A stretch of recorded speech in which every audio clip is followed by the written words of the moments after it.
வணக்கம் ஃப்ரெண்ட்ஸ், இது நம்ம சேனல் pranesh மம்மி.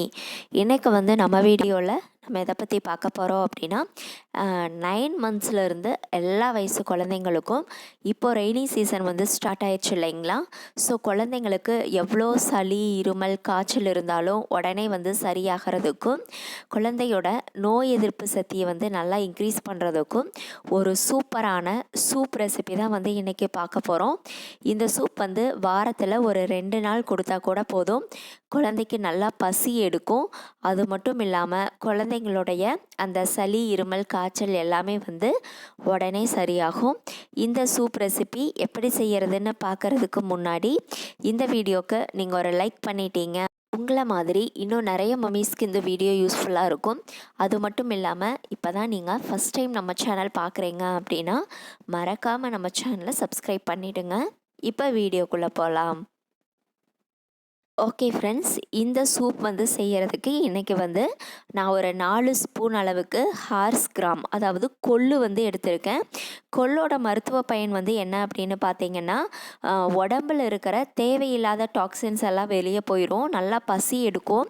அதே மாதிரி எவ்வளோ சளி இருமல் இருந்தாலும் அதை ஃபுல்லாக கரைச்சி வெளியே கொண்டு வந்துடும். அதுதான் கொள்ளோட மருத்துவ பயன். அதை நல்லா கழுவிட்டு நம்ம ஒரு குக்கரில் சேர்த்துக்கலாம். ஒரு அரை மணி நேரம் ஊற வச்சு கூட சேர்த்துக்கோங்க. இப்போ இது கூட நான் சின்ன வெங்காயம், அதாவது சாம்பார் வெங்காயம் இருக்கும் இல்லையா, அது ஒரு 4 வெங்காயம் சேர்த்துக்கிறேன். இப்போ இது கூட பூண்டு ஒரு 4 பூண்டு சேர்த்துக்கலாம். இப்போ இது கூட நான் சீரகம் மிளகு ரெண்டுமே எடுத்து வச்சுருக்கேன். மிளகு ஒரு 10 போல் சேர்த்துக்கலாம். மிளகு மட்டும் உங்கள் காரத்துக்கு தகுந்த மாதிரி சேர்த்துக்கோங்க. முழு மிளகு சேர்க்கும்போது அது அவ்வளவா காரம் வராது. அடுத்தது இது கூட கொஞ்சமாக சீரகம் சேர்த்துக்கோங்க.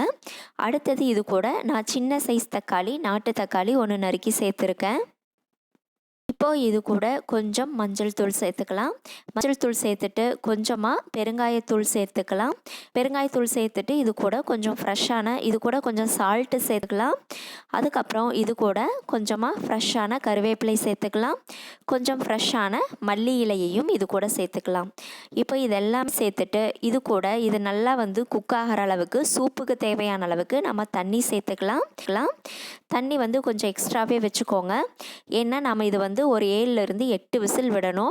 அப்போ தான் அந்த கொள்ளு நல்லா வெந்து வரும், நம்மளுக்கு சூப்பும் நல்லா திக்காக கிடைக்கும். இப்போ நான் ஒரு 7லேருந்து 8 விசில் விட்டு எடுத்துக்கிறேன். இப்போது 8 விசில் விட்டு எடுத்தாச்சு. இப்போ பாருங்கள் சூப்பு எவ்வளோ திக்காக ரெடி ஆயிடுச்சு அப்படின்னு சொல்லிட்டு. இப்போது நம்ம இதை நல்லா ஃபில்டர் பண்ணி எடுத்துக்கலாம். இப்போது இந்த கொள்ளு சூப்பை நம்ம ஃபில்டர் பண்ணி எடுத்துக்கலாம். பெரியவங்களாக இருந்தால் அப்படியே ஸ்பூன் போட்டு குடிக்கலாம். குழந்தைங்களுக்கு அந்த தக்காளி மிளகு எல்லாம் வாய்க்குள்ளே போகும் இல்லையா, அதனால் நல்லா ஃபில்டர் பண்ணி கிளியர் சூப்பாக கொடுக்கறது தான் நல்லது. அதே மாதிரி அதை சூப்பை எடுத்துகிட்டு அந்த கொள்ளு நீங்கள் வேஸ்ட் பண்ணாதீங்க.